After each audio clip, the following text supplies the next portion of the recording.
Hello বন্ধুরা, আপনারা সবাই ভালো আছেন। আজকে আমি আলু বড়ি দিয়ে ফিশ রান্না করব। এই যে বড়ি ভেজে রেখেছি তেলে, এই আর তারপরে মাছও ভেজে রেখেছি, আর তেলে পাঁচফোড়ন, তেজপাতা ফোড়ন দিয়ে এই আলুগুলো ভাজছি।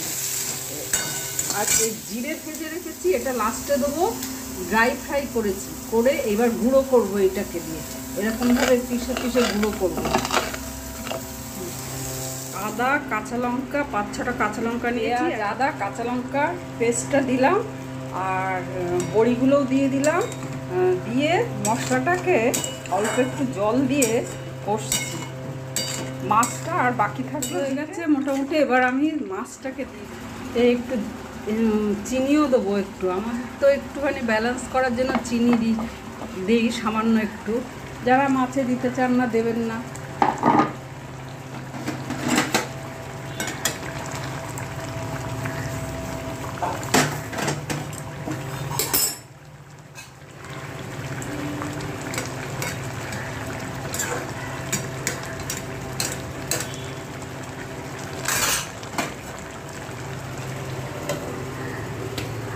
মাছ কমপ্লিট হয়ে গেছে।